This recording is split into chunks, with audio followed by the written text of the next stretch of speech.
saw the sign.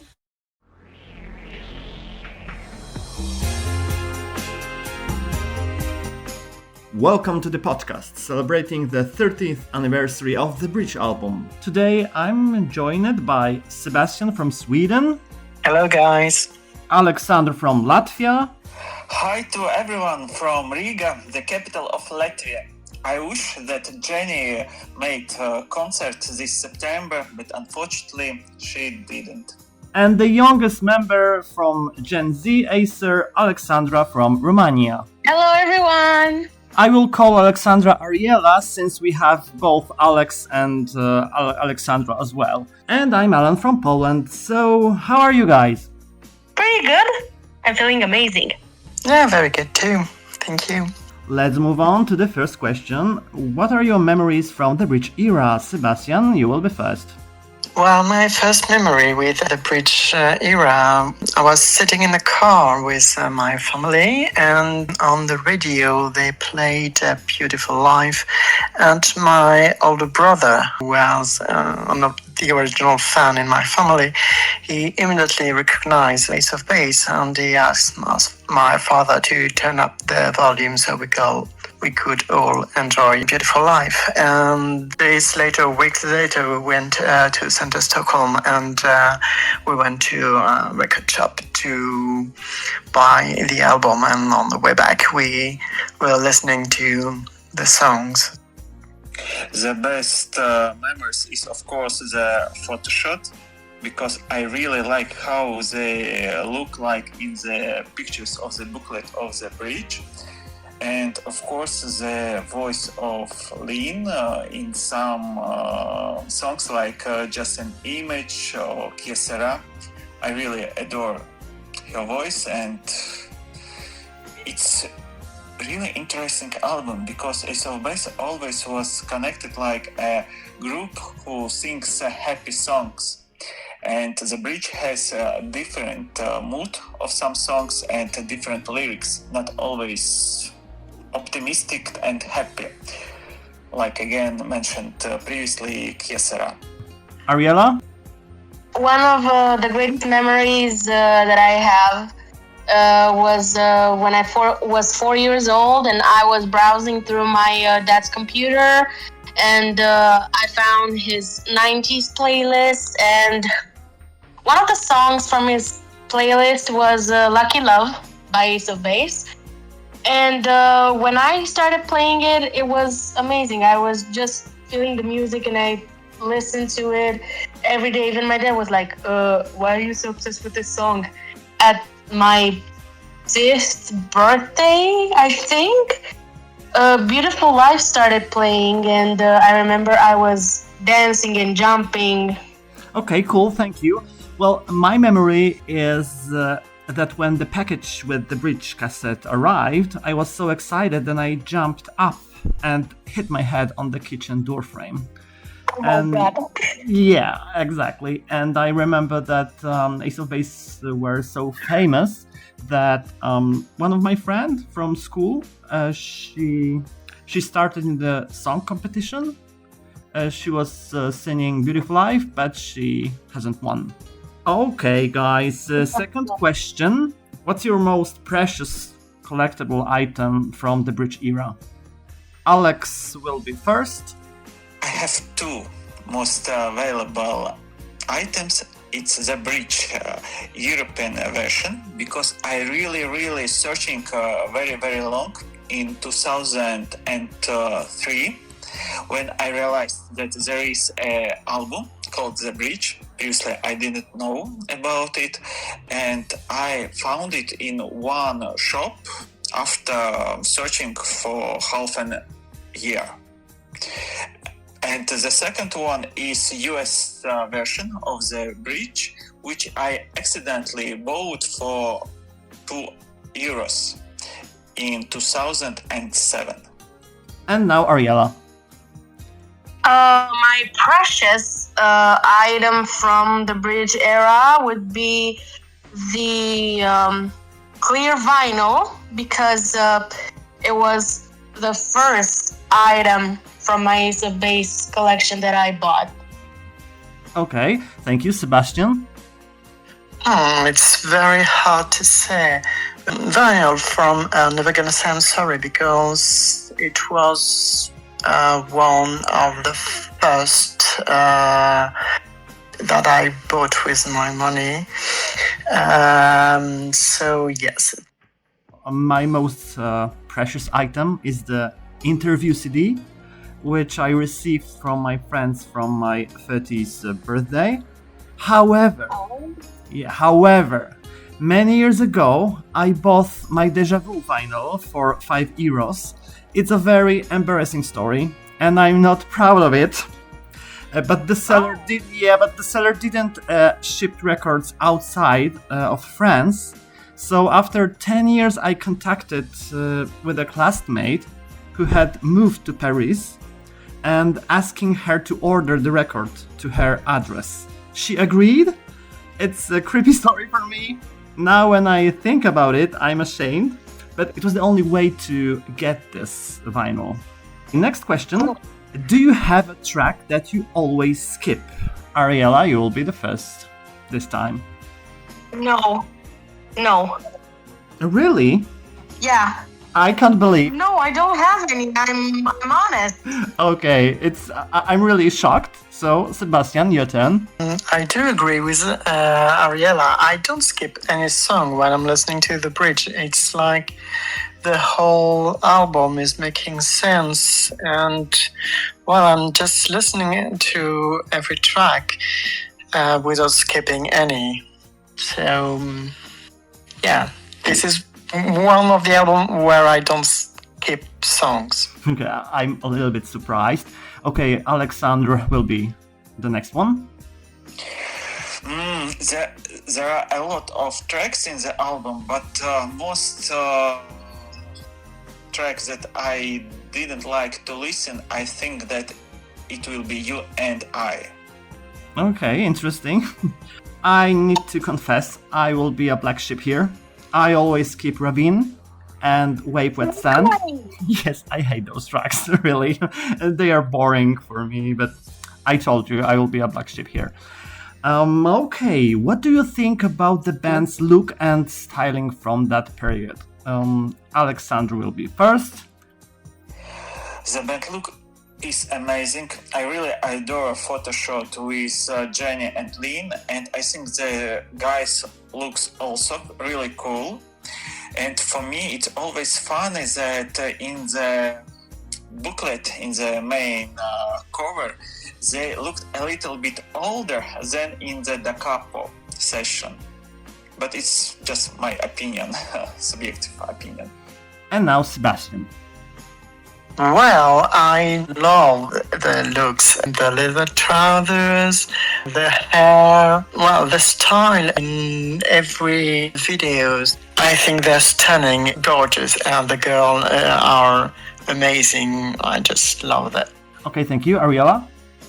I think they were sexy. I really like the looks from the bridge era, the aesthetic, so to say. Lynn and Jenny were so hot, and I also love Lynn's double ponytails, or I don't know how to call them. Yeah, ponytails. Those are ponytails. Yeah, double ponytails. I don't know how to say it, and I am very embarrassed. I'm very ashamed to say this, but oof, oh my god. She was so hot. Totally agree with you both. I think the styling was the best. To this day, the band's image from that time looks great and hasn't aged at all. Do you think that the singles collection was the right one? Or would you have picked different singles? Ariella, what do you think? I think the singles that were chosen for the album were completely great, but I am gonna disagree with the acoustic version. It's not as good as the original one. Okay, Sebastian? it was interesting to have something different as first single, because Lucky Love, well, the original version that we got here in Europe, it's kind of different from the sound they have in the first album, and then having something for the clubs like Beautiful Life, it was wow, amazing. And then we're going back with the sound of the first album with Never Gonna Say I'm Sorry. So yeah, I think it was a really good choice. They had planned for fourth single, My Deja Vu, for France and Sweden. And well, it's a shame that we didn't really have an opportunity to have this song played on the radio, because I think it would have brought a plus to make the people realize that Ace of Base is not just a one-hit band, it's more than that. I think that Lucky Love as a lead single from the album was a little bit tricky, because I think that just an image or Blooming 18 has more opportunities to become really great, but at the same time I understood why. Lucky Love has a really simple chorus and everyone can sing it along. But for me, I think that I miss some singles from the album. For me, just an image with great video could be really big hit, and also My Deja Vu should also had a music video. I think back then, literally everyone was copying Ace of Base to the point where even Ace of Base wanted to distance themselves from their own sound. Their sound was everywhere, especially in Europe. DJ Bobo, Mr. President, Erotic, E-Tape, and many other artists. That's why, as the first single, I would have released Beautiful Life instead of Lucky Love. Beautiful Life is a true icon of the 90s. The second one would have been Angel Eyes around Christmas time. And the third one could have been either My Deja Vu or Edge of Heaven. This is my choice. Okay, guys, a few years ago, one of the acers posted an HD quality video from the Vina Del Mar performance on Instagram. We know that such a recording exists. This famous scandal sparked a discussion among fans. But let's focus on the performance itself. What do you think about the Vina Del Mar performance and the promotion of the album? Is it better than Riga performance? Well, what do you think, Sebastian? I knew that Ace of Base is maybe not a live band, but I love Vina Del Mar concert because, well, it's amazing to have the song live in live versions. Maybe the voices of the girl are not good, but who cares? It's just a pleasure to see that they're having fun on stage and they like what they're doing. So yes, I think we should have this on DVD or whatever, because it's very good. I don't like to compare, but I like both of them. What I liked on Vina Del Mar was the energy that the band gave, especially when Lynn was dancing in Que Sera. But what amazed me as a personal singer myself is how did Jenny manage to sing even if she was sick? I was like, how can she do that? No, at first in Riga we had this performance a little bit earlier. Then the bridge come out. It was in 1993 when they came in Riga. And after 25 years, I think this radio station may ask Jenny come back, and again they have the same artist for the show. So it was not at the same timeline when Vina del Mar happened. In this concert, I think that it's a little bit tricky because I have heard how they have playback at one side, and other side I also hear live voices, and for me it's always wonder why it happened. Why, for example, Lynn trying oversing herself on playback. For me, performance from Riga is like, I'm really happy when I'm watching it because whole group looks like they have fun. On the other hand, when I'm watching Vina del Mar, it's quite a cruel because vocals aren't the best and Lynn is clearly not in her best form. She seems to be absent or something. I think she was tired. Yeah, perhaps. Probably. Maybe jet lagged or something. Tired or sad, something like that. Yeah, who knows? Well, she's sad right there. Speaking of Lynn, from the Viaplay documentary, we know that by that time, she had already been out of the band for a long time. We didn't know this yet. Did you notice any signs back then that Lynn was leaving? Aleksandr? No, I didn't see any signs, and for me it was really great concert with really great arrangements. I adore Waiting for Magic, which they, I think, finished the concert, and it was amazing version. I still really like to listen it, and no any suspicious that something is wrong with Lynn on this concert. And now Sebastian. Well, maybe we didn't pay attention to the signs there, but if I remember correctly, I think they went to Monaco for an award, for a music award, and they played Ravine, which wasn't a single, and Lynn was in the back, if I remember correctly from the video. So yes, maybe this was a sign that she didn't want to be in the front anymore and she wanted to be out of the band. I don't know, because back in the days I didn't realize that. If I may interfere, there were few performances, for example, Waiting for Magic, where lead vocal is coming from Jenny, and then Lynn is not on the stage because Lynn didn't want it to be on the stage when she's not performing at all. So for me, this wasn't a sign. Okay, Ariella? She started to become very different.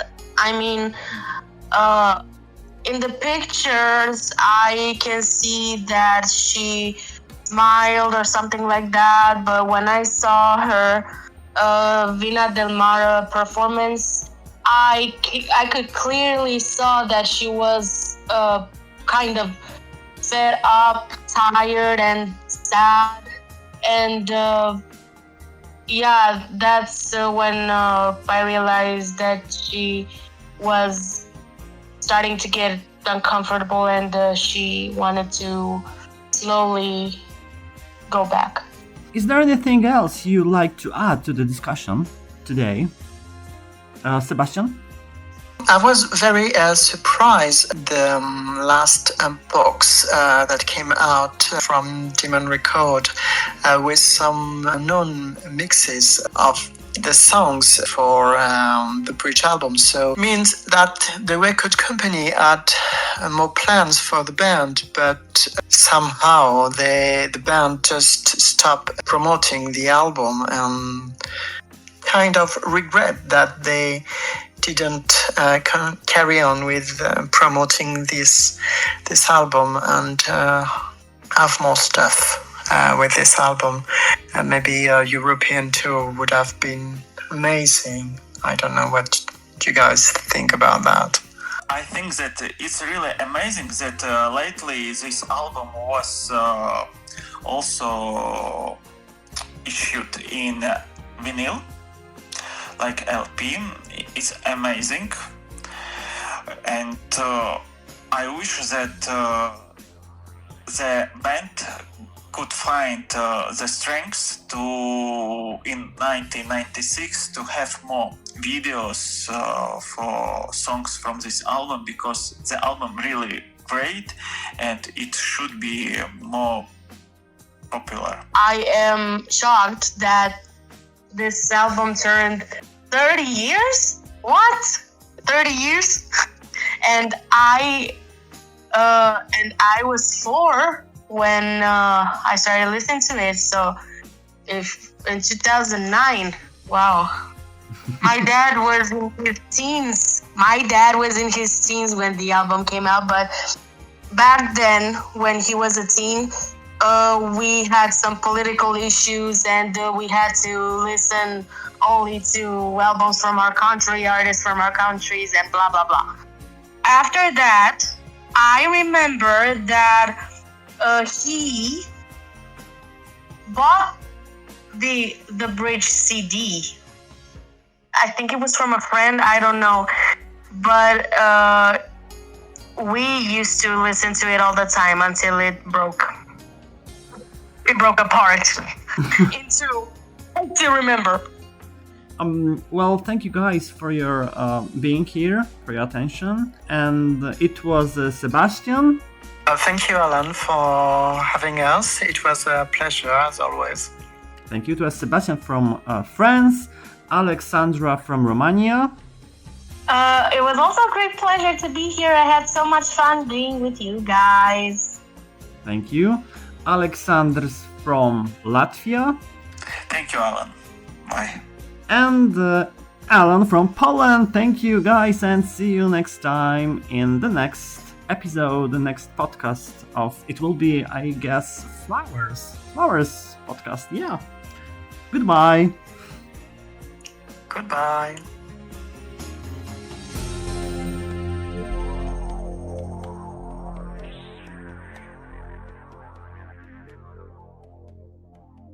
Hi there! Before you go, check out my other videos. Don't forget to subscribe. See you next time.